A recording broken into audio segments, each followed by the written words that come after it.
Hi guys. So I just want to come on here and talk about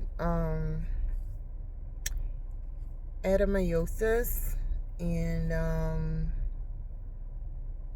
I have been diagnosed with that condition. I'm 2 weeks in of knowing, so I'm still learning about what this is, trying to figure out, what are some of the symptoms, other symptoms that I may have not experienced. I've also, in my learning about this, I have come to realize that this has not been talked about enough, right? So we'll hear talks of endometriosis and fibroids and other conditions, but this one I've never heard of until I have it. So let's get into what is adenomyosis. And I may be saying this a little bit wrong, but bear with my Caribbean tongue. Okay. So that's when tissue is growing into the uterine lining. So in a nutshell, that's what it is. So fibroids, they grow out. Just look at it as this one grow into the lining of the uterus, and that's what it is. You can have it throughout the uterus. You can have it on a specific area, but in a nutshell, that's basically what it is. I'm not feeling too well today, guys, so just bear with me. I haven't been feeling well for the past couple of days, so a little bit under the weather. So I just want to come on here and just talk about it some more, spread awareness to other female that might be going through something like this, or know somebody, or just talk about it. So let's talk about my symptoms leading up to when I did the ultrasound and they found the adenomyosis, right? So my symptoms were chronic pelvic pain. This thing, if you've never felt pain before, the level of this pain is like a 10 out of 10. So chronic pelvic pain,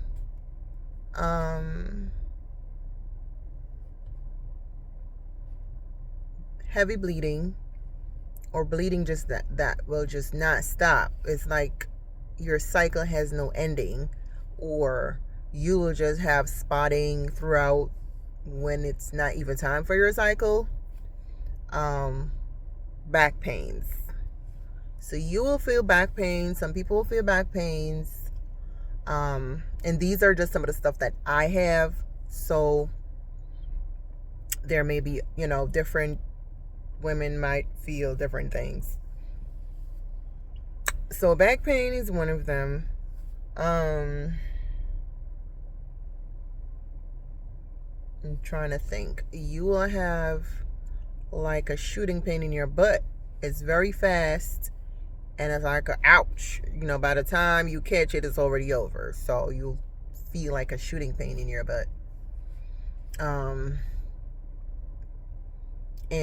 it really, I have been feeling like a little bit, it's make you like zero energy. Like you don't have the energy for nothing.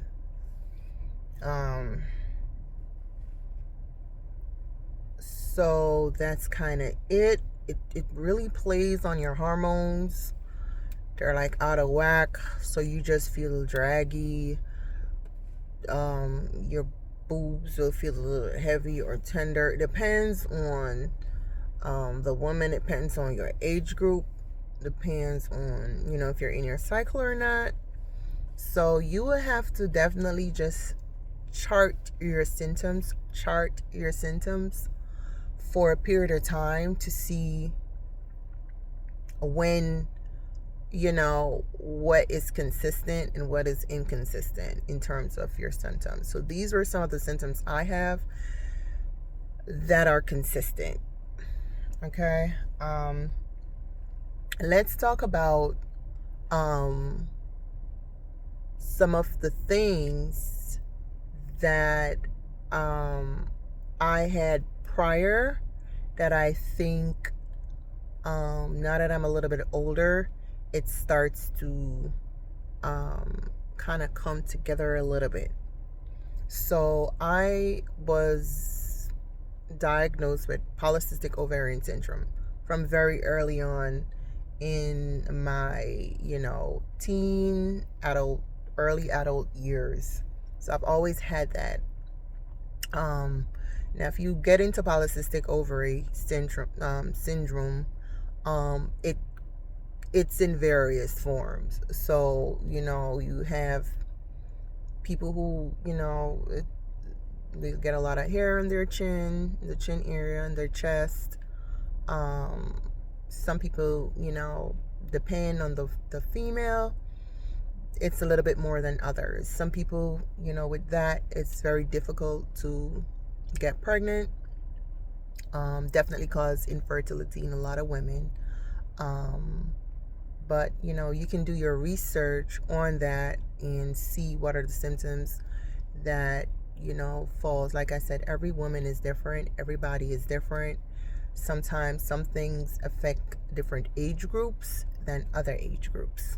So not everything happens, not all the same symptoms happen to everyone. Some symptoms you may develop early on, some symptoms you will have later on. And all of this, conditions, these are conditions that there's really no cure. You will just have to figure out how to be your better self with it, right? There's really no cure for polycystic ovaries, not that I know of. As to the adenomyosis,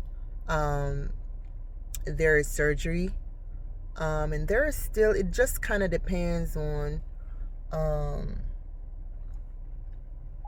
where you are in, your life, in terms of have you already had your kids, are you close to menopause, so your treatment, whichever, is there, it just depends on, where you are in life and what are you trying to achieve as a woman in terms of your uterus. For the polycystic ovaries, I do have hair under my chin. I used to feel painful cyst. I was diagnosed, tested, and I used to take metformin and all that good stuff. Now, as I've moved into later adult life, I have 2 daughters, so I was able to get pregnant. I did have I think like 2 miscarriages. So the polycystic is very good for, causing miscarriages, because it produces, it makes your hormone really crazy. So that's my backstory in terms of now, and how am I piecing the two together? I'm thinking, because of the polycystic ovary, as you get later on in life, you are really prone to some of these things. Not saying you're gonna have it, I'm just saying prone. Do your research. Like I said, I'm not here to give anyone any information. I'm not a doctor. Just a girl, just a regular girl who, regular degular. Don't quote me on anything. I'm still researching. I'm still learning. I'm still observing. I'm still charting my body. Still trying to figure out, these things as I go along. As you get later on in life, in your late 30s to 40s, hormone changes, perimenopause start. So sometimes these changes will affect, women in different ways along with these underlying conditions. So everyone is not the same, and every symptom doesn't mean you have, so get your regular pap smears, pay attention to your body, and try to, if you feel like something is not right, try to get yourself checked out. Now, from what I've researched, observed, talked to my doctors, I'm still figuring out treatment, and I will not treatment, but lifestyle change. In terms of, this is a condition that I will have to manage, learn how to manage my pain level.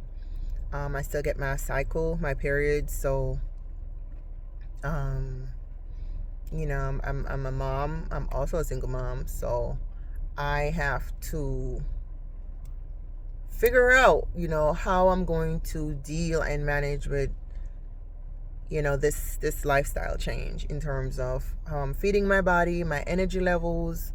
What do I need to do? So I'm still learning, still, observing in this department. So it's not everything I can just share. I can just share how I feel. I can share what I have felt, and as I go through this journey along the way. Once again, I'm 2 weeks in, so I'm still learning and trying to figure out. Yesterday I felt okay, and today I'm having some bit of pains. Now, let's talk about the pain.